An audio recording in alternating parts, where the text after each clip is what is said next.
வணக்கம். வாழ்க வளமுடன்.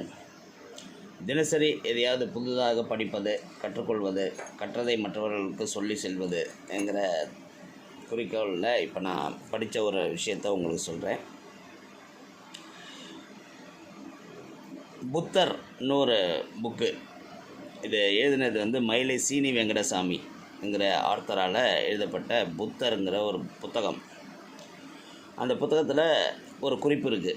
என்ன குறிப்பு என்ன பார்த்தோம்னா, புத்தருக்கு உடல்நலம் இல்லாமல் இருந்தபோது அவருடைய உடம்பை சிலர் தடவி கொடுக்க புத்தரின் உடம்பில் இருந்த முடிகள் உதிர்ந்தன என தெரிவிக்கப்பட்டுள்ளது. உடல்நலம் இல்லாத போது உடலை தடவினால் முடிகள் உதிருமா அப்படின்னு நம்ம மண்டையில் ஒரு மணி அடிக்கும் கேள்வி கேட்போம். அதை பற்றி கொஞ்சம் பதிலை ஆராய்ஞ்சு பார்த்தோம்னா, சிலருக்கு உடல் முழுவதும் முடிகள் உதிர்ந்து திரும்ப வளராமலேயே போய்விடும். அந்த பிரச்சனைக்கு அலபீஷி என்ன பெயர். இந்த மாதிரி அலபீஷி யாருக்கு வரும்னா, தீவிர டைஃபாய்டு மாதிரி குறிப்பிட்ட சில நோய்கள் வந்தாலும் முடிகள் உதிர்ந்துவிடும். கேன்சர் நோயாளிக்கு கீமோ கொடுக்கும் போதும் முடிகள் உதிர்ந்துவிடும். நோய் குணமானவுடன் திரும்ப முடி வளரும். சில பேருக்கு வளராமல் போகும். அதில் குறிப்பிட்டு சொல்லணுன்னா, நம்ம காமெடி நடிகர் ஒருத்தர், நான் கடவுள் ராஜேந்திரன், வில்லனை அறிமுகமாகி காமெடியில் கலக்குன்னு கலக்கிட்டு இருக்கிற அந்த மொட்டத்தில் ராஜேந்திரனுக்கு இந்த மாதிரி ஏதோ ஒரு ப்ராப்ளம் வந்து தான் அவர் உடம்புல எல்லா முடியும் கொட்டி போச்சுன்னு சொல்லுவார். அவர் சரியாக இன்னும் 3 மாதங்களில் நான் நிர்வாண நிலையை அடைவேன் என்ன புத்த மகான் சொல்கிறார்.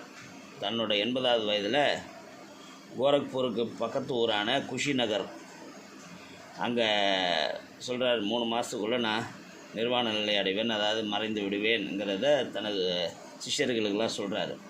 அதே போல் குஷிநகரில் மறைந்தும் போகிறார். அதற்கு முன் இனி நீங்களே உங்களுக்கு வினாக்கள் இருந்து ஒளி வீசுங்கள், அதாவது நீங்களே உங்களுக்கு விளக்காக இருந்து ஒளி வீசுங்கள் என்று சொல்லி சீடர்களிடம் சொன்ன புத்தர் தனது பிரதான சீடரான ஆனந்தா கதறி அழுவதை பார்த்து அவரை அன்புடன் கடித்து கொண்டார்.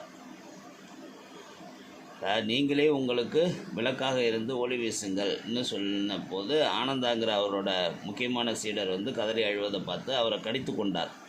இறப்பதற்கு முன் அவர் நோய்வாய்ப்பட்டு வலியால் வேதனைப்பட்டதாக வரலாறு தெரிவிக்கிறது.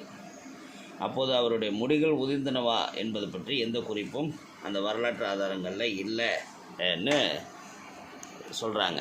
அதனால் இன்று நாம் கற்றுக்கொண்டது குறிப்பாக அலபீசிங்கிறது முடி உதிரும் நோய் உடம்பு ஃபுல்லாகங்கிறது.